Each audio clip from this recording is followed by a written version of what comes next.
बिना सिर के भी 1 सप्ताह तक जिंदा रह सकते हैं कॉकरोच। जाने साइंस के ऐसे 7 रहस्य। विज्ञान एक ऐसा विषय है जिसका रहस्य आज भी बरकरार है। इस विषय पर जितना रिसर्च किया जाता है उतना ही जिज्ञासा बढ़ती जाती है। इस विषय को लोग सीखते और खोजते हैं अपने दिमाग को परखने और नए रहस्यों से पर्दा उठाने के लिए। लेकिन कभी कभी हम विभिन्न विचारों और सोच में फंस जाते हैं और अपने मन को इस उलझन की स्थिति से निकालने के लिए हमें कुछ अलग सोचने की जरूरत होती है। हवाई हर साल अलास्का के करीब 7.5 सेमी बढ़ रहा है। ये टेक्टोनिक प्लेटों के कारण होता है जो निरंतर गति में होती है, जो उनके नीचे उठने और गिरने वाली धाराओं द्वारा संचालित होती है। हवाई प्रशांत प्लेट के केंद्र में रहता है और हर साल इस निरंतर गति के कारण हवाई धीरे धीरे और लगातार उत्तरी अमेरिकी मंच पर वापस अलास्का की ओर बढ़ रहा है। बिना सिर के कॉकरोच 1 सप्ताह तक जीवित रह सकता है। कॉकरोच अपनी मेहनत के लिए प्रसिद्ध होते हैं। इनका परिसंचरण तंत्र खुला होता है, इसीलिए ये वे अपने शरीर के प्रत्येक खंड में स्थित छोटे छिद्रों से सांस लेते हैं। सांस लेने के लिए मुंह या सिर पर निर्भर नहीं होते, इसीलिए कॉकरोच 1 सप्ताह या इससे अधिक दिनों तक जिंदा रह सकता है। कॉकरोच केवल इसीलिए मरता है क्योंकि मुंह के बिना वो पानी नहीं पी सकता और प्यास से मर जाता है। पानी में नमक डालने पर पानी का स्तर नीचे ही जाता है। विज्ञान के अनुसार जब एक गिलास पानी में मुट्ठी भर नमक डाला जाता है तो गिलास में पानी का आयरन 2% तक कम हो जाता है। इसका कारण ये है कि जब पानी में नमक मिलाया जाता है तो पानी के विलायक अणु विखंडित आयन के आसपास के क्षेत्र में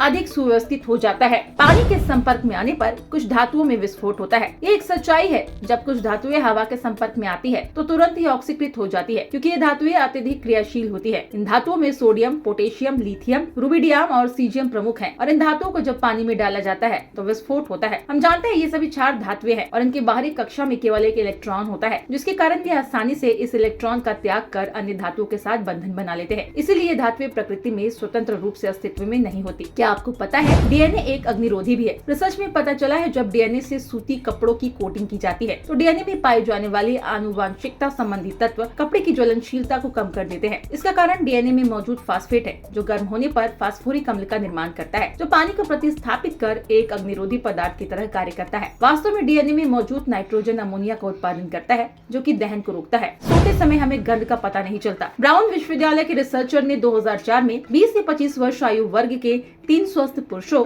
और 3 स्वस्थ महिलाओं के ऊपर एक परीक्षण किया, जिसमें पाया गया कि सभी लोग तेज शोर के कारण एक झटके में जाग गए, लेकिन गंध का उन पर कोई प्रभाव नहीं पड़ा, जिसमें यह साबित होता है कि जब हम सो रहे होते हैं तो हमें गंध का पता नहीं चलता। इसीलिए चमकती है बिजली और गरजते हैं बादल। बारिश के दौरान बादल में उपस्थित पानी के छोटे छोटे कण वायु की रगड़ के कारण आवेशित हो जाते हैं। कुछ बादलों पर धनात्मक आवेश आ जाता है और कुछ पर ऋणात्मक आवेश। जब एक धनात्मक आवेशित बादल ऋणात्मक आवेशित बादल के पास पहुँचता है तो उनके बीच में लाखों वोल्ट का विद्युत विभवांतर पैदा हो जाता है। इतने अधिक विभवांतर के कारण इनके बीच की वायु में विद्युत धारा बहने लगती है। इससे ही प्रकाश की एक रेखा पैदा होती है, उसे हम बिजली का चमकना कहते हैं। विद्युत धारा के कारण बहुत अधिक गर्मी पैदा होती है, जिससे वायु एकदम फैलती है। अचानक फैलाव के कारण वायु के असंख्य अणु एक दूसरे से टकराते हैं। इनके टकराने से पैदा हुई आवाज से ही गरजना होती है।